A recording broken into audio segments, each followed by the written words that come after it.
Minoan Civilization, Europe's first civilization destroyed overnight. The wind sweeps across the southern Aegean Sea, carrying with it the salt of the Mediterranean and the heat of the sun. If you stand today on the northern coast of Crete, looking out towards the scattering of islands that form the Cyclades, the water is a brilliant, crystalline blue. It is a peaceful scene, one that draws millions of tourists every year to bask on the beaches and wander the ruins. But if we could wind back the clock 3,500 years, this same view would be the backdrop for a nightmare of biblical proportions. The sky would not be blue, but choked with black ash. The sea would not be calm, but receding violently before returning as a wall of water high enough to swallow fleets and smash stone palaces into rubble. This is the setting of one of history's greatest murder mysteries. We are here to investigate the life and death of the Minoans, the first true civilization on European soil. For centuries, they were nothing but a myth, a whisper of a king named Minos, and a monster half man, half bull. But archaeology has pulled them from the earth, revealing a society so advanced, so artistic, and so strange that they seem almost alien compared to the grim warrior cultures that followed them. We are going to walk through the corridors of Knossos, decipher the clay tablets that tracked their economy, stand on the rim of the volcano that may have destroyed them, and try to understand how a civilization that ruled the waves for centuries could vanish, effectively overnight. To understand the end, we must first understand the beginning, and to understand the Minoans, we have to look at the island of Crete itself. Geography is destiny, and nowhere is this truer than in the ancient Mediterranean. Crete is a long, mountainous strip of land closing off the southern Aegean. It acts as a natural breakwater, sitting at a perfect crossroads. To the north lies the Greek mainland and the Cycladic Islands. To the east, the coast of Anatolia and the Levant. To the south, the great antiquity of Egypt. In the Bronze Age, ships hugged the coast, or hopped from island to island. Crete was the ultimate way station, a mandatory stop for anyone moving goods between the rising powers of the Near East and the raw resources of Europe. But it was not just a trading post. The island is fertile, blessed with microclimates that allow for the cultivation of olives, grapes, and grain, the Mediterranean triad that forms the backbone of caloric intake in the region. The mountains provided timber, essential for shipbuilding, and the caves provided shelter and, eventually, sacred spaces. The first people to arrive here came in the Neolithic period, perhaps around 7000 BC, likely crossing from Anatolia. For thousands of years, they lived simple agricultural lives, indistinguishable from other Neolithic farmers. But something shifted around 3000 BC. The introduction of bronze metallurgy, the mixing of copper and tin to create a metal harder than stone, revolutionized their world. This was the dawn of the early Bronze Age, or as it is known in this specific region, the early Minoan period. It was Sir Arthur Evans who gave them the name Minoans. Evans was a man of his time, an Oxford scholar, a keeper of the Ashmolean Museum, and a man possessed by a singular vision. In the late 19th century, while hunting for seal stones in Athens' antique shops, he came across tiny gems carved with symbols that looked like writing but were not Greek. He traced them back to Crete. At the time, Crete was still under Ottoman rule, making excavation difficult. But Evans was patient. He purchased a tract of land at a site called Kefala, known by locals to contain ancient masonry.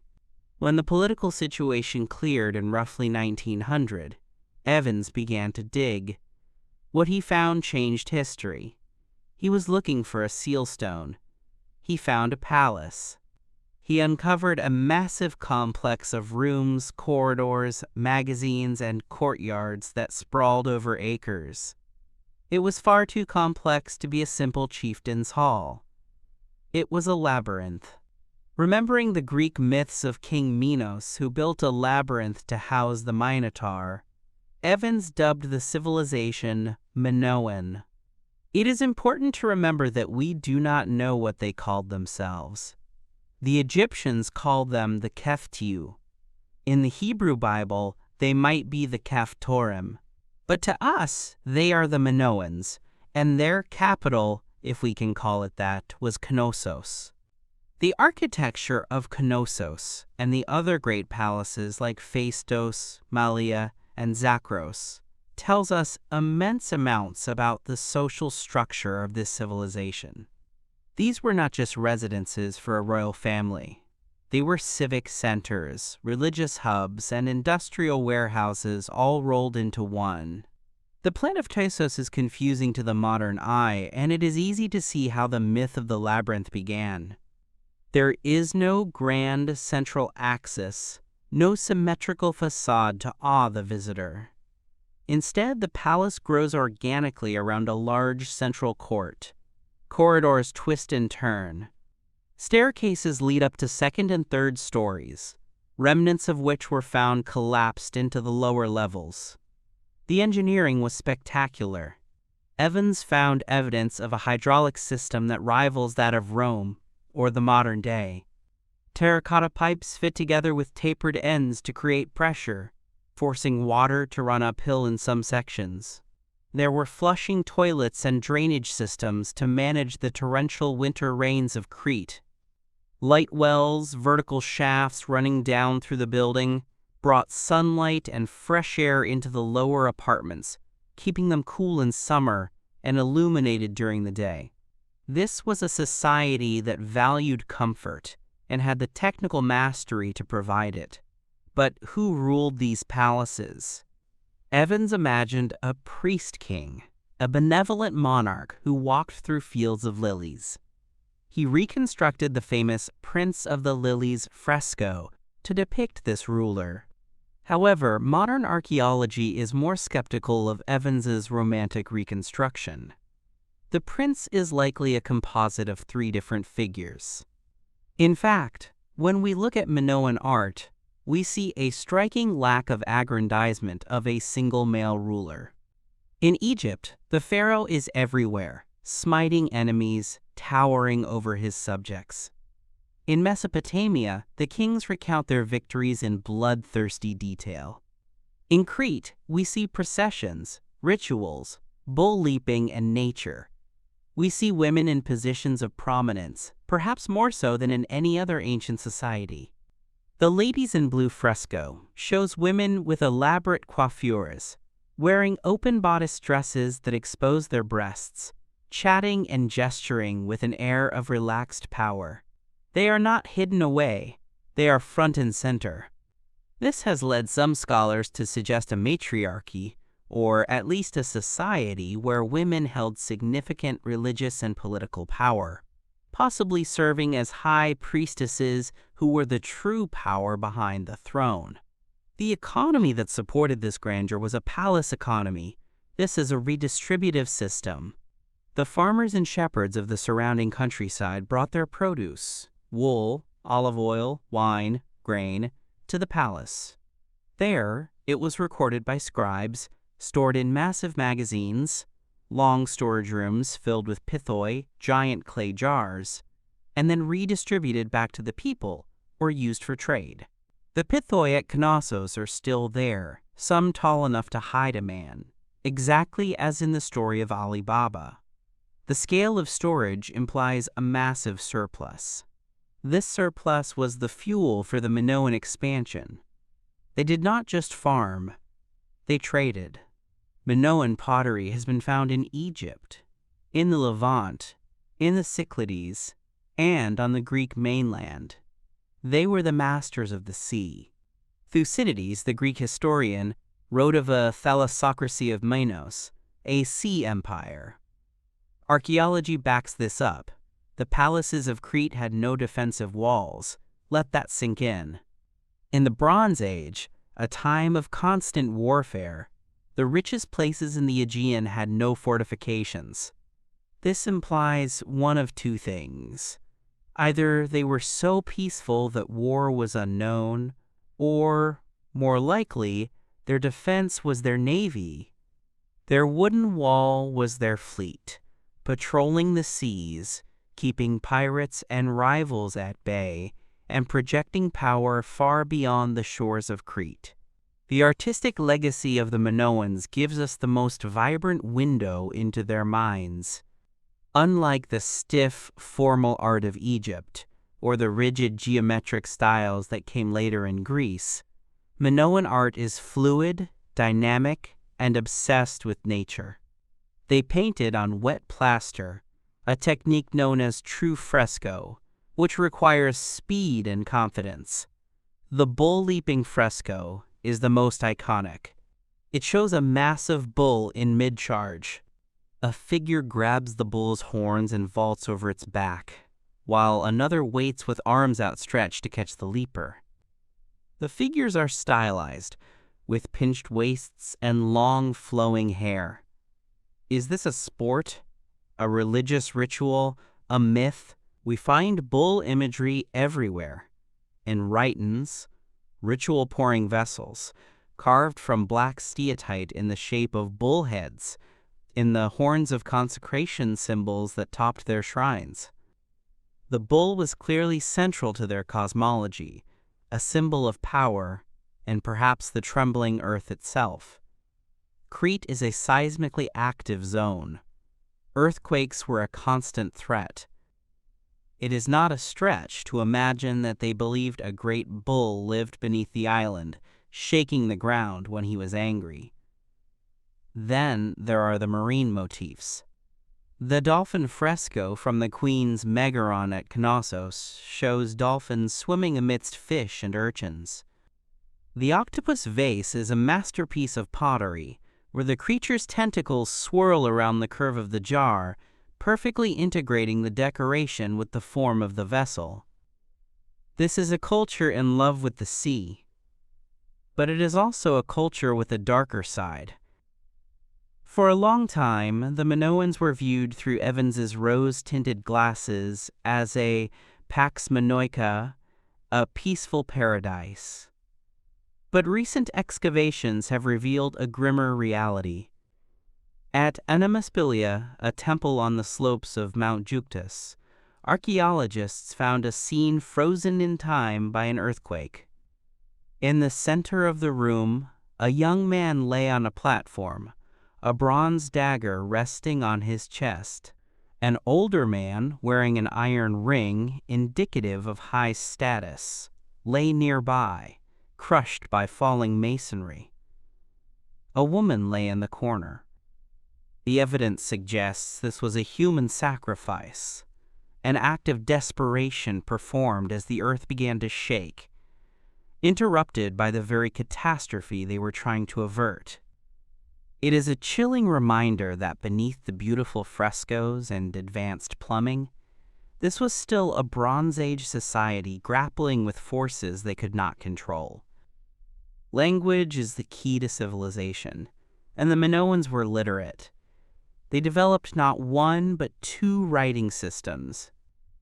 The first, Cretan hieroglyphs, is pictorial and remains undeciphered.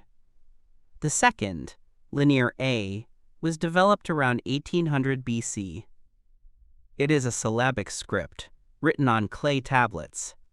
We have thousands of examples, mostly accounting lists, inventories of figs, wine, sheep, and people. But despite decades of effort, Linear A remains undeciphered. We can read the signs because they are related to the later Linear B, which was deciphered in the 1950s and found to be an early form of Greek. But when we apply those sounds to Linear A, the words make no sense. It is not Greek. It is not Semitic. It appears to be an isolate, a language with no known relatives, lost to time. This silence at the heart of Minoan studies means we do not know the names of their gods, their kings, or their laws. We only know what they counted. The mystery deepens with the Phaistos disk. Discovered in the Palace of Phaistos, this fired clay disk is covered on both sides, with symbols arranged in a spiral. The symbols were impressed with stamps, the earliest known example of movable type printing predating Gutenberg by 3,000 years. The symbols include a head with a feathered headdress, a running man, a shield, a ship. No one knows what it says. Is it a hymn? A game board? A calendar? A fake? Most scholars accept it as authentic, but until more examples are found, it remains a singular, baffling artifact, a testament to Minoan ingenuity and the gaps in our knowledge. So we have a picture of a vibrant, wealthy maritime empire. They had running water, multi-story buildings, a complex bureaucracy, and a unique artistic vision. They traded with the pharaohs and drank wine from golden cups. And then it ended. The collapse of the Minoan civilization is one of the most debated topics in archaeology. It was not a simple decline. It appears to have been a series of shocks, culminating in a total change of management. The primary suspect in this murder mystery is the island of Thera, known today as Santorini, located about 110 kilometers north of Crete. In the late Bronze Age, Thera was a Minoan colony, or at least a heavily Minoanized trading partner. The city of Akrotiri on Thera was a thriving port, with multi-story houses adorned with frescoes even more preserved than those on Crete. But Thera was also a volcano. Sometime in the 2nd millennium BC, the volcano erupted with a fury that dwarfs almost any eruption in recorded human history. This was the Minoan eruption. It was a Plinian eruption, sending a column of ash and pumice over 30 kilometers into the stratosphere. The island of Thera was literally ripped apart. The center collapsed into the sea, creating a massive caldera and leaving only the jagged rim we see today. The energy released was equivalent to hundreds of atomic bombs. The noise would have been heard as far away as Scandinavia. But for the Minoans on Crete, the immediate effects were apocalyptic. First came the ash. Prevailing winds carried the plume southeast, blanketing the eastern part of Crete. While the depth of the ash on Crete itself might not have been enough to bury the palaces, it would have been enough to kill crops, poison water sources, and cause respiratory failure for livestock and humans. A few inches of volcanic ash is like concrete when it gets wet. It destroys agriculture for years. Then came the tsunamis. The collapse of the Thera caldera displaced cubic kilometers of seawater. Simulation models suggest that waves, potentially tens of meters high, raced across the Aegean.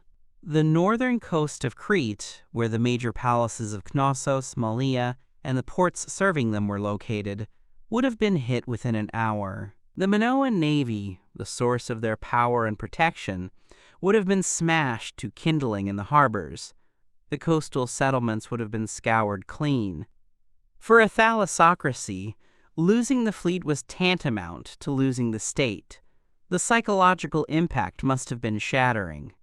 The gods had not just abandoned them, they had turned against them with unimaginable violence. However, there is a problem with the Thera destroyed the Minoans theory. It is a problem of timing.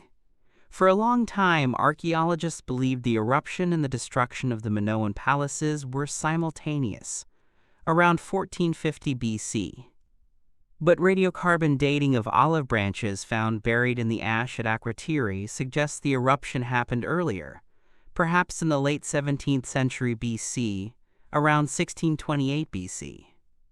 If this earlier date is correct, then the Minoan civilization survived the eruption by over a century.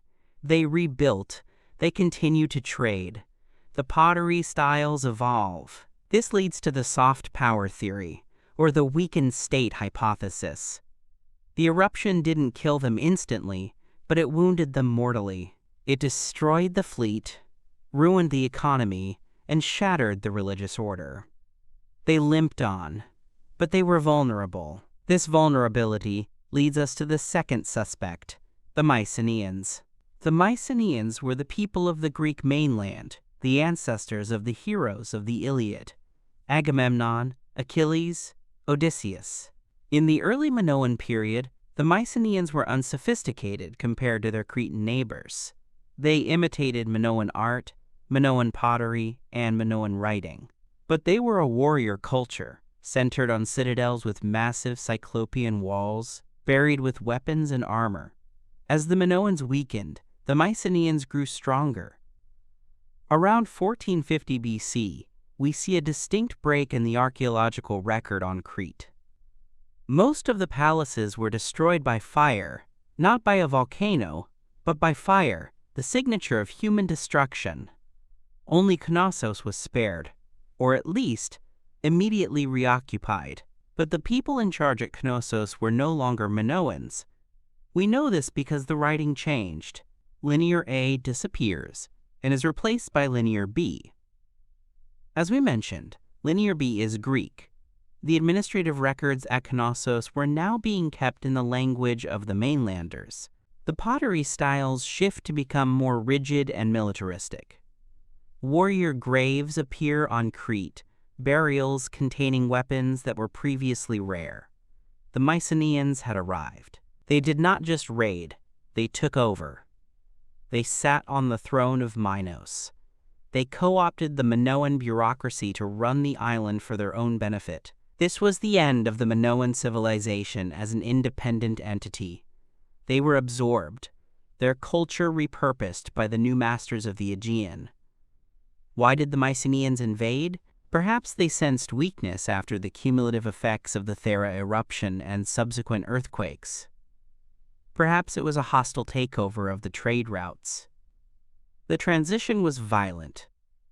Palaces like Phaistos and Malea were burned and never rebuilt as administrative centers. The population in the countryside dropped. The vibrant, nature-worshipping, seafaring culture was replaced by a rigid, stratified, warrior-led system. The Minoans became the subject population, the Ediocratans, or true Cretans, mentioned by Homer centuries later, a distinct linguistic group persisting in the mountains, remembering their lost glory. The connection between the Minoan destruction and the legend of Atlantis is irresistible to many.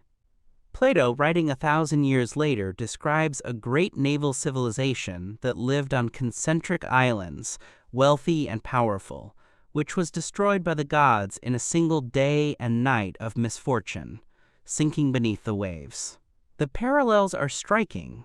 The concentric rings of Atlantis resemble the shape of the volcanic island of Thera before the collapse. The red, white, and black building stones Plato describes are found in the volcanic rocks of the island. The bull worship, the wealth, the sudden destruction, it all fits. While Plato was writing a philosophical allegory, not history, it is highly probable that the folk memory of the Thera eruption, the greatest natural disaster in the ancient Mediterranean, survived through oral tradition, morphing over centuries into the story of Atlantis. The Egyptians, who recorded the events of the Sea Peoples and the disruptions of the North, may have passed these stories to the Greeks. Let's look closer at the daily life of a Minoan commoner to humanize this tragedy. If you were a worker in the town of Gornia, a well-preserved settlement on the northern coast, your life was inextricably linked to the sea and the palace. You lived in a small, 2-story stone house. You walked on cobbled streets. You might have been a potter, turning out the Kamares ware vessels, famous for their eggshell-thin walls and light-on-dark decoration. Or perhaps you worked in the purple dye industry. The Minoans, like the later Phoenicians, harvested the murex sea snail to produce a vibrant purple dye, worth more than its weight in gold. Piles of crushed murex shells have been found at Minoan sites. You would have worshipped in a household shrine, pouring libations of wine and oil. You would have attended festivals at the local palace, watching the bull leapers, marveling at the acrobatic feats, perhaps feeling a sense of unease at the danger. You would have seen the ships leaving the harbor, bound for Byblos or Memphis, returning with ivory, copper, and gold. It was a cosmopolitan life. But there was a shadow. The Minoan religion, for all its focus on nature, was transactional.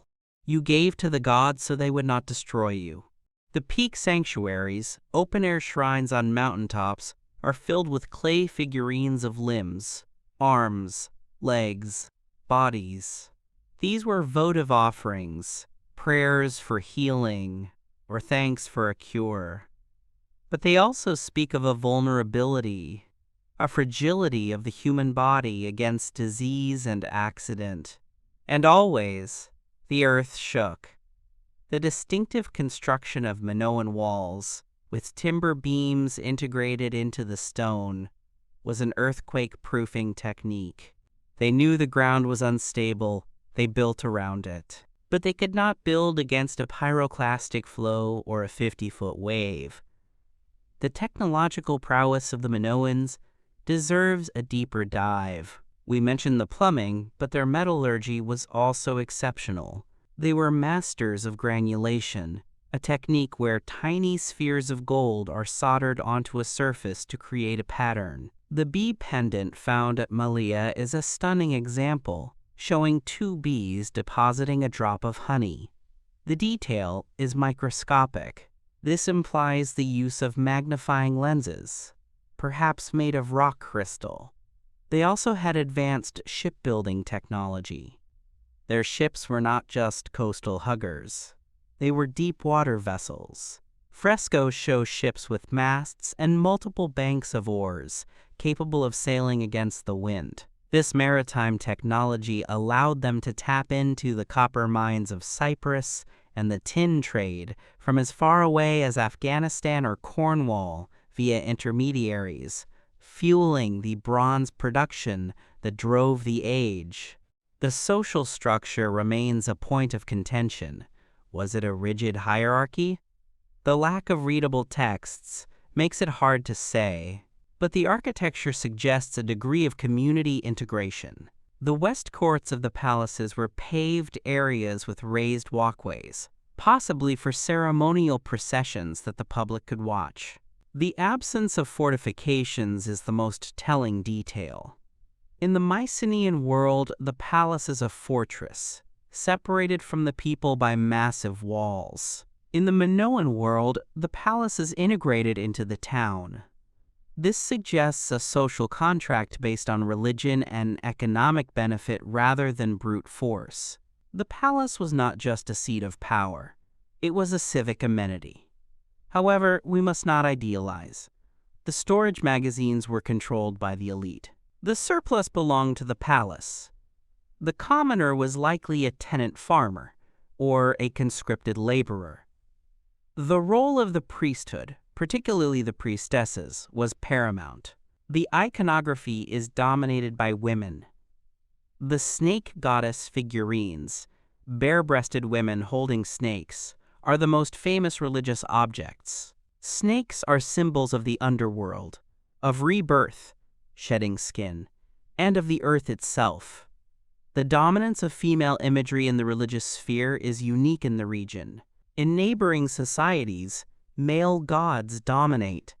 In Crete, the great goddess, in her many forms, mistress of animals, snake goddess, goddess of the mountains, reigns supreme. This has led to the theory that Minoan Crete was the last holdout of a prehistoric Old European matriarchal culture before the arrival of the patriarchal Indo-Europeans, the Mycenaeans. While matriarchy is a loaded term, the high status of women is undeniable. Let us return to the final days. Imagine the timeline. The volcano at Thera begins to smoke. Earthquakes become frequent. The people of Akrotiri, the Minoan city on the island, evacuate. We know they got out because no bodies were found in the ruins of Akrotiri, unlike Pompeii. They took their gold and their valuables and fled, likely to Crete. They thought they were escaping the danger, but they were sailing into a trap. When the eruption climaxed, the ash cloud turned day into night over Crete. The boom would have deafened them. Then the tsunami struck the northern coast, destroying the refugee ships and the Minoan fleet in one blow. The salt water poisoned the fields. The ash choked the olive trees. The economy collapsed. The authority of the priests, who claimed to mediate with the gods, was shattered. How could the goddess allow this? In the chaotic decades that followed, the Minoans tried to rebuild. We see repairs at Knossos. But the spirit was broken. The trade networks were disrupted. The Mycenaeans, sensing blood in the water, moved in. It might not have been a single invasion. It could have been a gradual infiltration, mercenaries hired to protect the weakened palaces who eventually took over. Or it could have been a swift military conquest. The burning of the other palaces and the imposition of Linear B at Knossos suggests a takeover. The Mycenaeans wanted the prestige of Crete. They wanted the artists, the scribes, the engineers. They took the culture, stripped it of its meaning, and used it to decorate their warlord halls. The bull, once a sacred symbol of nature's power, became a monster to be slain by a Greek hero. The labyrinth, once a complex palace of administration, became a prison. The legacy of the Minoans is profound. They were the first link in the chain of European civilization. They passed the torch of Near Eastern advancement, writing, stone architecture, centralized administration to the Greeks. Without the Minoans, the Mycenaeans would have remained a backwater. Without the Mycenaeans, there is no classical Greece. The Minoans taught Europe how to build, how to write, and how to sail. They showed that civilization does not require massive fortifications if you control the trade routes. But they also taught a harder lesson, that even the most advanced, wealthy, and sophisticated society is fragile. We are at the mercy of our planet. A shift in the tectonic plates, a change in the climate, a single violent event can bring it all crashing down. The ruins of Knossos stand today as a testament to this fragility. The concrete columns reconstructed by Evans, painted in vivid reds and blacks, are a controversial but evocative reminder of what was lost. Tourists walk through the throne room, looking at the griffins painted on the walls, creatures that are part eagle, part lion, guarding a seat that has been empty for 3,500 years.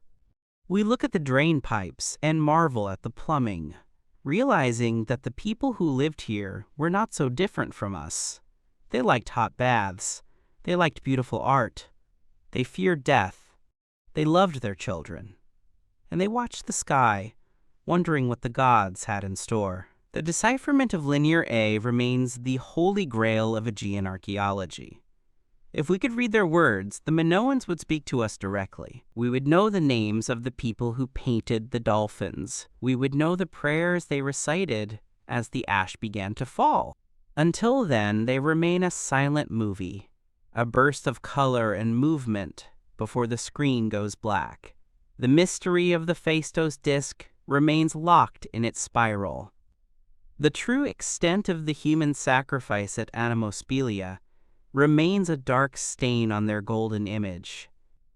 The exact date of the Thera eruption remains a battleground for physicists and archaeologists.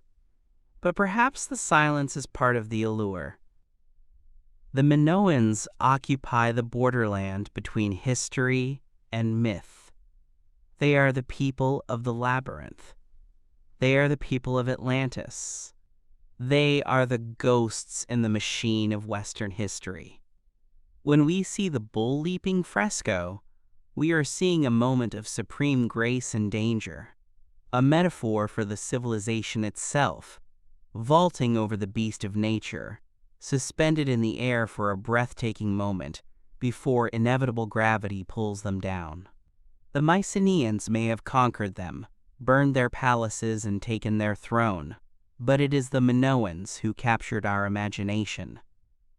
As we leave the palace of Knossos, the sun sets over Mount Juctus, the profile of which looks like the face of a sleeping god, specifically Zeus, who in Cretan myth was born in a cave on this island and died here too. The shadows lengthen over the theatral area, the stone steps where crowds once gathered. We can almost hear the murmur of the crowd, the sound of the sistrum, a rattle adopted from Egypt, the chant of the priestesses. The wind picks up, rustling the pine trees that Evans planted. It blows from the north, from the direction of Thera. The sea is dark now. The ruins are silent. The story of the Minoans is a story of brilliance and catastrophe, a reminder that everything we build is sand before the tide. The civilization that was destroyed overnight did not truly disappear. It sank into the bedrock of our history, waiting for us to dig it out, piece by piece, sherd by sherd, trying to reconstruct the face of the first Europeans. The investigation continues. Every year, new trenches are dug. New technologies, DNA analysis, residue analysis, satellite imaging are applied to the old stones. We are learning more about their diet, their diseases, their genetic origins. We know now that they were primarily descendants of the local Neolithic farmers, not immigrants from the Levant or Egypt as previously thought. They were homegrown geniuses. We are learning about the extent of their trade, finding Minoan frescoes in Israel and Egypt, showing that their artists were exported as luxury goods, hired by foreign kings to decorate their palaces. This Versailles effect shows the cultural hegemony they held. They were the tastemakers of the Bronze Age. And what of the final collapse? It serves as a grim case study for systems collapse. It wasn't just one thing. It was the perfect storm. The environmental damage from the volcano weakened the base. The destruction of the fleet removed the defense. The disruption of trade removed the wealth. The rigidity of the palace system, so efficient in good times, made it brittle in bad times. When the center could not hold, the periphery broke away, and then the external predator, the Mycenaeans, struck. It is a pattern repeated throughout history, from Rome to the Maya. The Minoans were simply the first to play it out on the European stage. We stand on the edge of the excavation pit, looking down at the layers of soil. Stratigraphy is the timeline of the Earth. At the bottom, the Neolithic bedrock. Above that, the early pottery, simple and handmade. Then the rise of the palaces, the fine masonry, the Kamares ware. Then a layer of destruction, ash, burning, rubble. Above that, the Mycenaean occupation, different pottery, different writing. And finally, the topsoil of the modern world. In that layer of destruction lies the moment the clock stopped, the moment the music died. But in the silence, we find the echoes. We find the roots of the column, the pediment, the fresco. We find the origins of the Greek myths that shape our literature. The Minotaur may have been a myth, but the labyrinth was real. The Atlantis of Plato may be a fable, but the destruction of Thera was a terrifying reality. The blue ladies still smile from the walls of the Heraklion Museum. The bulls still charge. The octopus still swirls.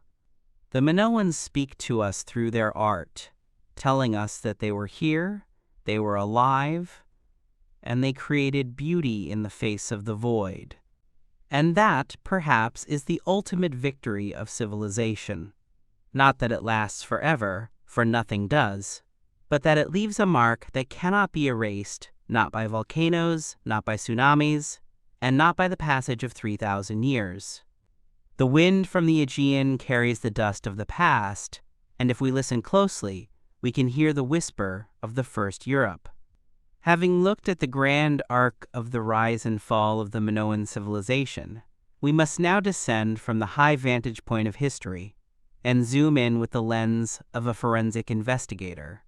It is one thing to speak of palaces and empires, but the true texture of a civilization is found in the grit under the fingernails of its people, the specific ingredients in their cooking pots, and the precise chemical composition of the pigments on their walls. To understand the Minoans not just as a lost myth, but as a living, breathing reality, we have to look at the miraculous preservation of Akrotiri and the disturbing, fascinating details of their religious biology. We have to leave the generalities of Knossos behind and walk through the streets of a city that was sealed in a volcanic vault, preserving a moment in time with a clarity that rivals Pompeii. This is where the science of archaeology moves from broad strokes to microscopic precision, revealing a world of international trade, complex gender roles, and a relationship with nature that was far more terrifying and intimate than we ever imagined. We begin our deep dive on the island of Thera, at the site of Akrotiri. While Knossos was dug out by Evans with a spade and a grand vision in the early 20th century, Akrotiri is being excavated today with dental picks, vacuums, and digital scanners. It is a time capsule of the late Cycladic I period, frozen in the late 17th century BC. Unlike Pompeii, where the residents were fried by pyroclastic surges, the residents of Akrotiri had warning. We find no bodies in the streets. They packed up their gold, their silverware, and their most precious portable commodities and fled. What they left behind, however, is arguably more valuable to us: their furniture, their food, and their houses intact up to the third story.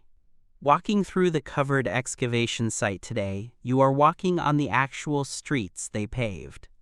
You are looking at the drainage systems that run beneath the cobblestones, designed to channel waste away from the homes and into pits, a level of sanitation that Europe would not see again for thousands of years. The houses are not huts, they are mansions.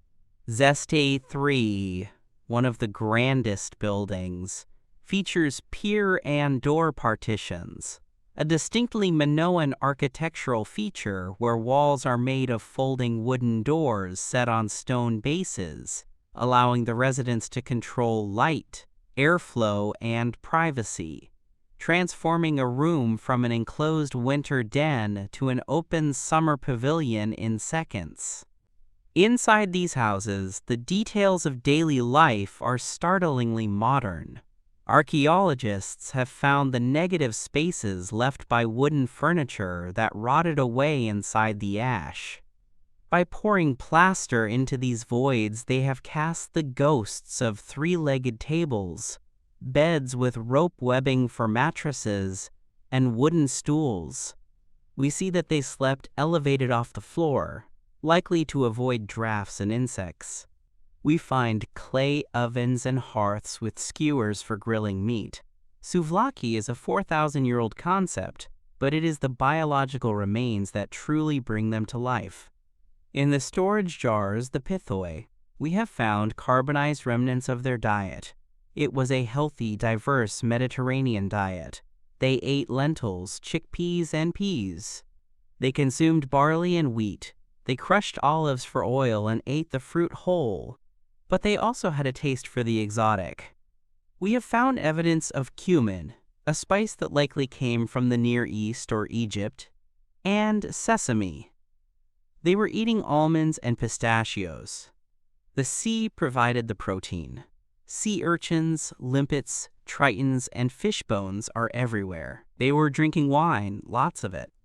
Residue analysis on the pottery shards reveals tartaric acid, the chemical fingerprint of grapes, often mixed with pine resin, the ancestor of modern Greek retsina, and sometimes flavored with honey or herbs. But the most spectacular find at Akrotiri, and the one that opens the widest window into the Minoan soul, is the wall paintings. In the West House, we find the miniature frieze, a panoramic painting that wraps around the room. It depicts a flotilla of ships sailing from one town to another. This is not just art. It is a technical manual. We can see exactly how their ships were built. They are long, low vessels powered by rowers. But interestingly, the rowers are not slaves chained to benches. They are depicted sitting high, likely free men, soldiers, or citizens. The ships are decorated with symbols, butterflies, swallows, sunbursts. The flagship features a stern cabin where a figure sits, perhaps the captain or an admiral. The rigging is depicted in detail, showing us they used boom-footed sails. But look at the warriors on the shore. They carry tower shields, massive rectangular defenses made of cowhide stretched over wood, covering the man from neck to ankle. They wear boar's tusk helmets.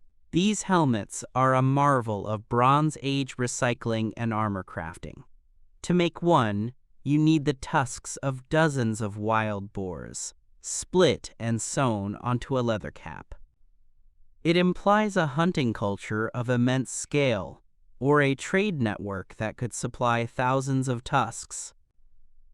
This single fresco confirms that the, quote, peaceful Minoans were heavily armed and capable of projecting force.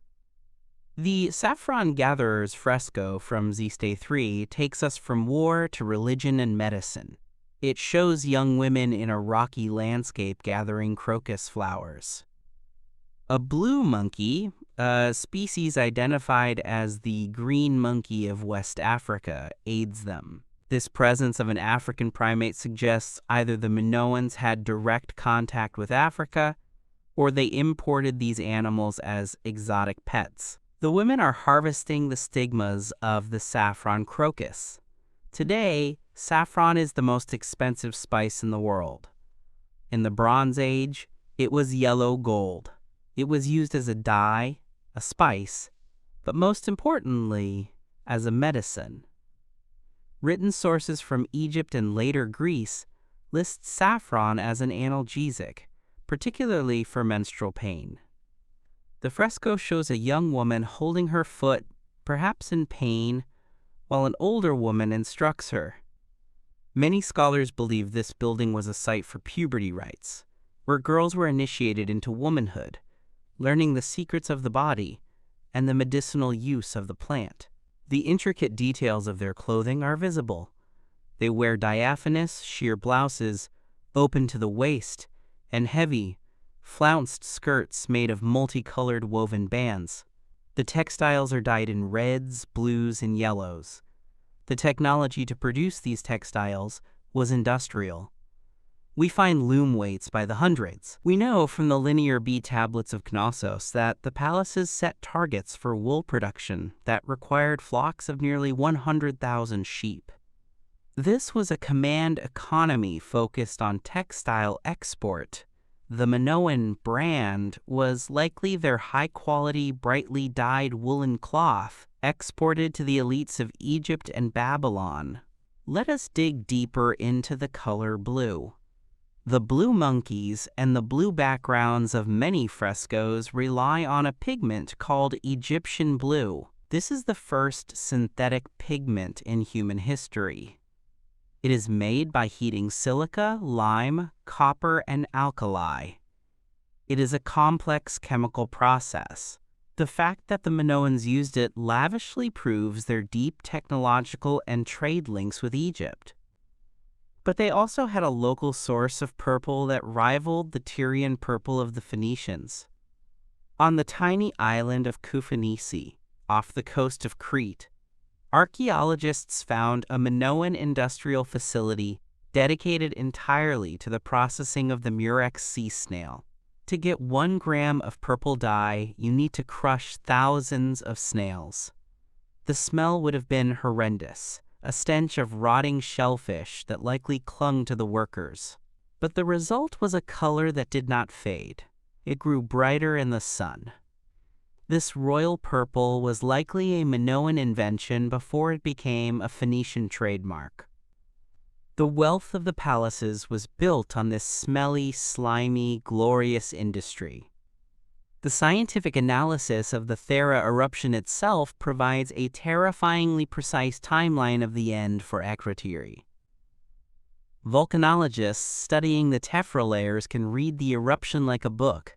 Phase 1 was a Plinian column, 20 miles high. This rained down pumice, or lapilli, small stones that act like hail. This phase likely lasted several hours. It was this phase that buried the streets and caused the roofs to collapse, but it didn't destroy the walls. This was the window for escape. The people saw the column, felt the tremors, and ran. Phase 2 involved the interaction of magma with seawater. As the vent widened, water rushed into the magma chamber. The resulting explosions generated base surges, hurricanes of superheated steam and ash that travel horizontally at hundreds of miles per hour. These surges are what sheared off the upper stories of the buildings and filled the rooms with fine, concrete-like ash. We can see the flow direction in the way the walls are bent. The final phase was the caldera collapse, the event that generated the tsunamis. By looking at the preservation of the mud brick walls, we know that the settlement was buried before the rain came. If it had rained on the exposed mud brick, it would have melted. The ash sealed it instantly. Moving back to Crete, we must address the bull in the room, the biology and physics of the bull leaping. For decades, this was viewed as a graceful, acrobatic dance.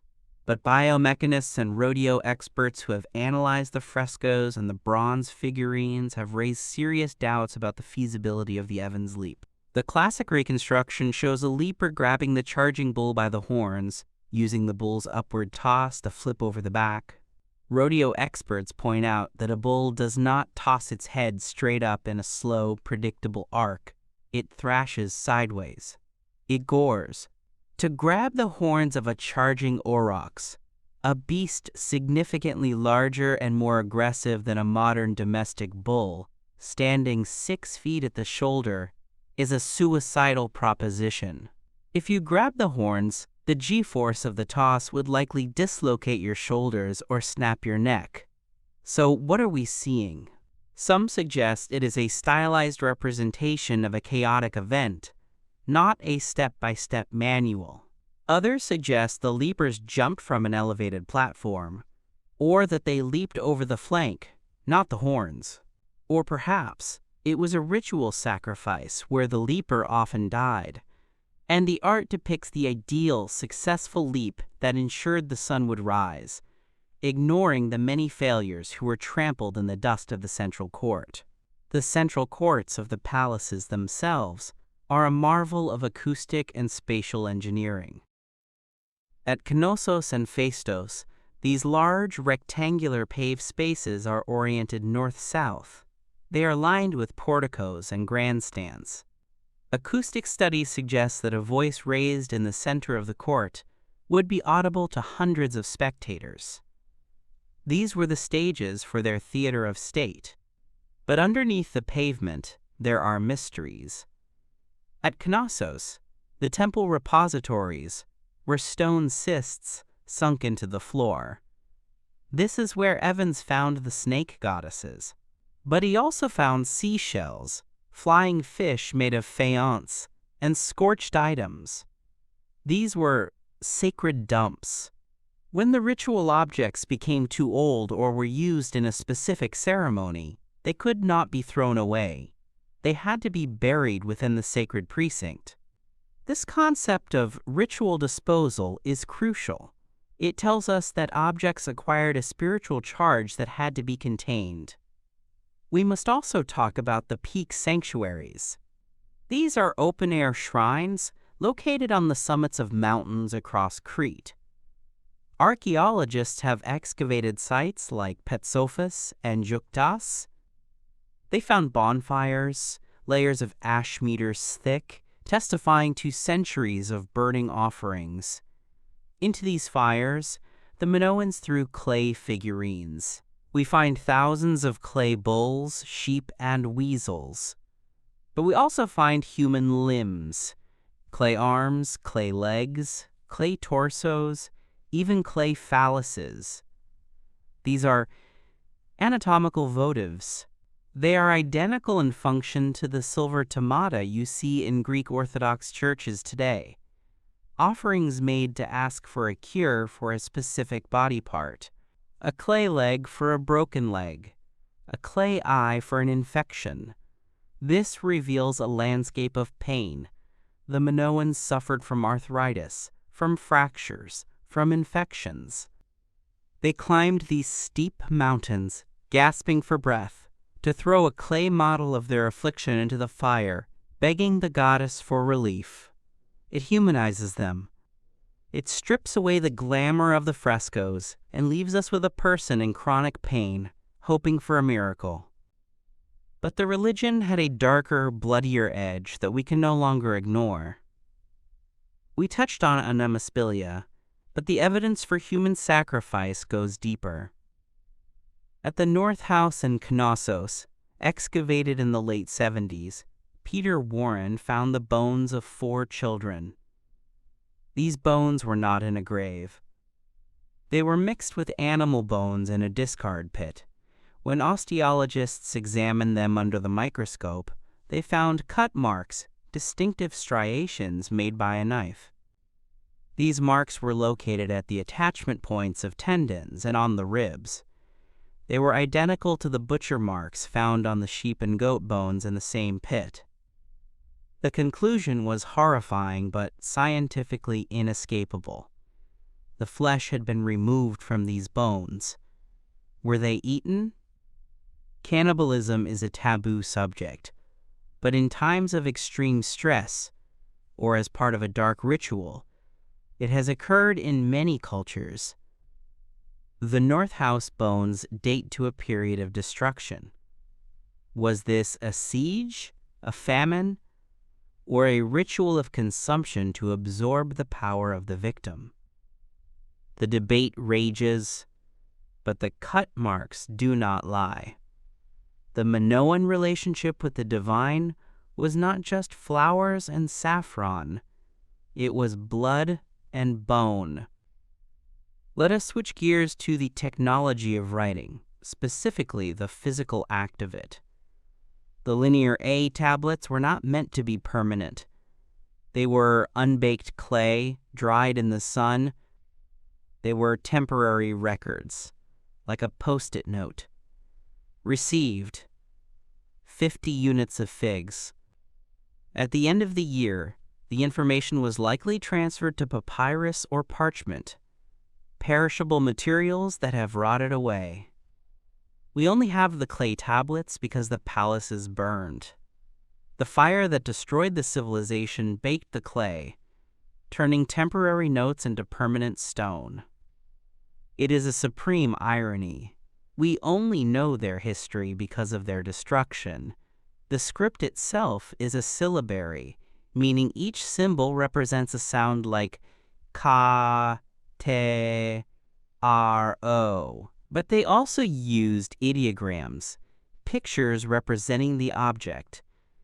A picture of a fig, a picture of a chariot. This helps us guess the meaning of the tablets, even if we can't read the words.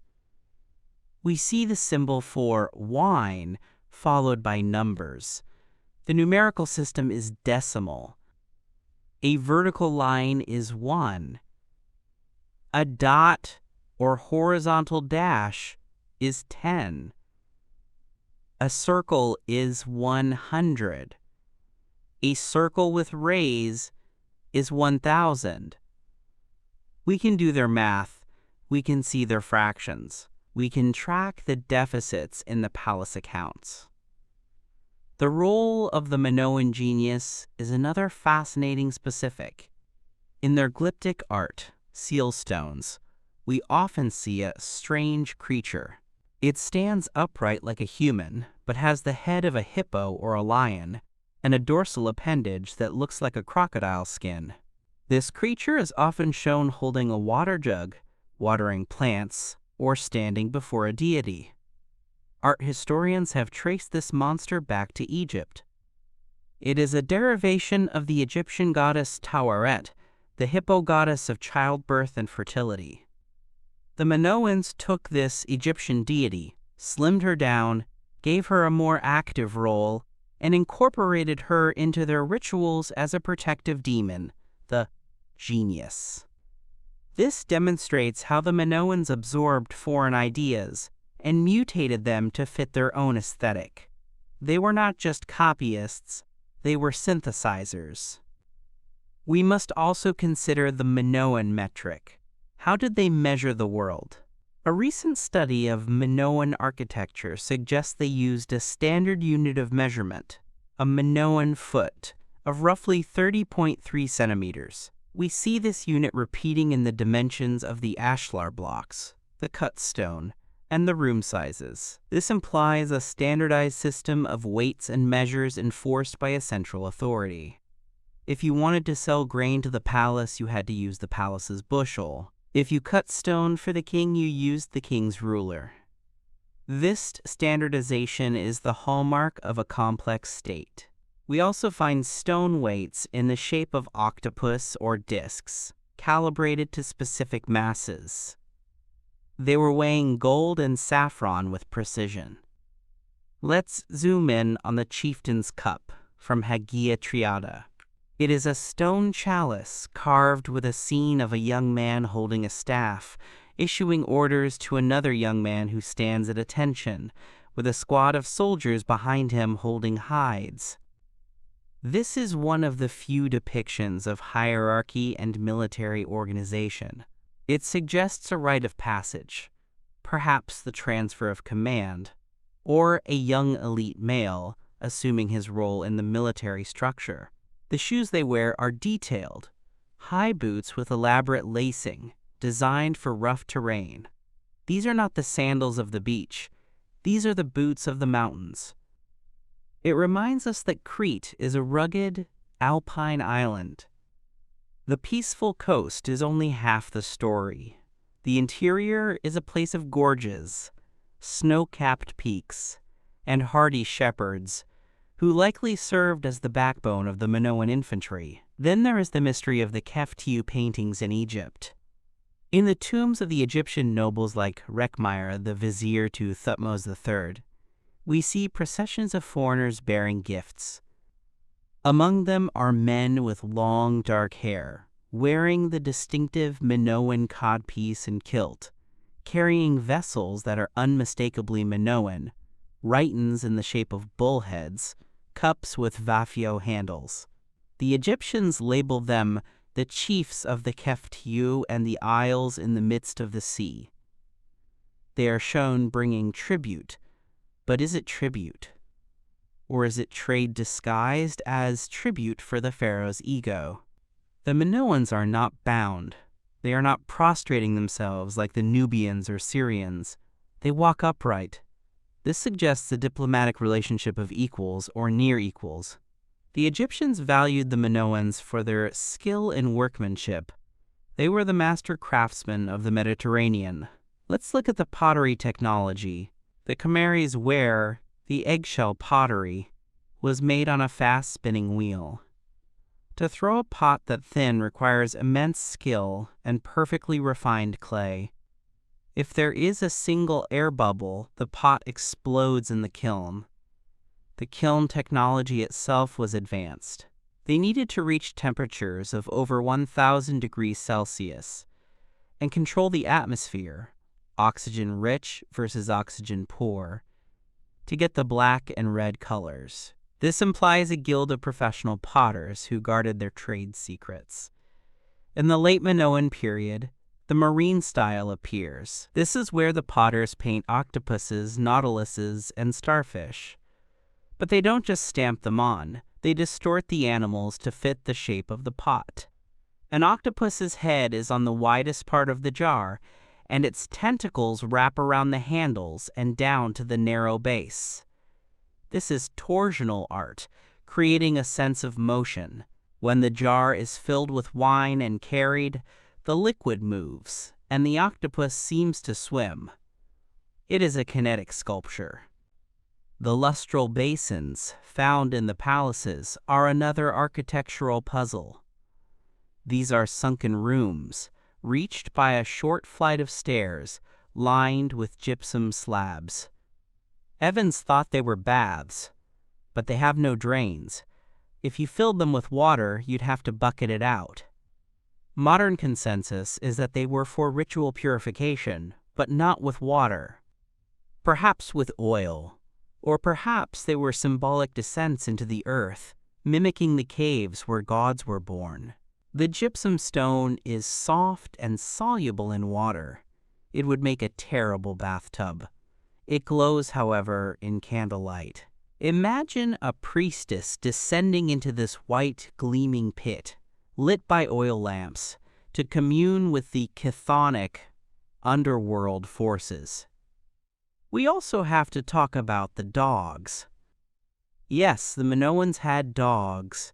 We see them on seal stones and in clay models. They look like large hounds, similar to the modern Cretan hound or Criticus lagonicus, a breed that still exists on the island. These were hunting dogs, used to chase the ibex and the wild boar. But they were also companions. We find evidence of collars. In a world of monsters and gods, the bond between human and dog was a grounding reality. Finally, we must examine the Uluburun shipwreck. Although it dates to the very end of the Bronze Age, around 1300 BC, it gives us the shopping list of the era that the Minoans helped create. The ship was carrying 10 tons of copper and 1 ton of tin, the exact ratio, 10 to 1, to make 11 tons of bronze. It carried raw glass ingots colored with cobalt. It carried ebony wood from Africa, elephant ivory, hippopotamus teeth, ostrich eggshells, and Baltic amber. This single ship contained raw materials from half the known world. It proves that the Aegean was part of a globalized economy. The Minoans were the pioneers of this route. They were the ones who first connected the amber of the north with the ivory of the south. When the Minoan civilization fell, this network convulsed. The transition to the Mycenaean rule is visible in the graves. At the cemetery of Armenoi, we see a shift. The earlier Minoans practiced communal burial. They used thalos tombs, round tombs, where hundreds of bodies were placed over centuries. The bones were often pushed aside to make room for new arrivals. It was a collective ancestry. The Mycenaeans introduced the warrior grave. Single burials or small family groups heavily armed. The focus shifted from the community to the individual hero. In the Griffin warrior tomb at Pylos on the mainland, we see the fusion. The warrior is Mycenaean, but he is buried with a hoard of Minoan art, gold rings, seal stones of incredible quality. The Mycenaeans looted the Minoan culture to legitimize their own power. They wore Minoan jewelry to show they were civilized, even as they ruled with a bronze fist. As we stand in the ruins of the Palace of Zakros, on the far eastern coast of Crete, the gateway to the east, we see the final pieces of the puzzle. In the wells of Zakros, excavators found preserved olives that were 3,500 years old. They still had their flesh. They found heavy stone anchors, ensuring the ships wouldn't drift. Zakros was the last stop before the open sea crossing to Egypt. It was here that the sailors prayed one last time. We find a sanctuary filled with rhytines made of rock crystal, a material so hard it requires abrasive sand and months of grinding to shape. The investment of labor in these objects is staggering. It speaks of a society where time was abundant and where the creation of beauty was a holy act. The Minoan civilization was not just a list of kings or battles. It was the smell of roasting chickpeas, the feel of a wool skirt, the terror of the earth shaking, the adrenaline of the bull court, and the silent prayer of a mother placing a clay foot in a mountain fire. It was a civilization of sensory overload, bright colors, loud festivals, intoxicating perfumes. Science allows us to smell that perfume again, coriander, rose, sage, and taste that wine. It allows us to see the cracks in the walls and the healed fractures in their bones.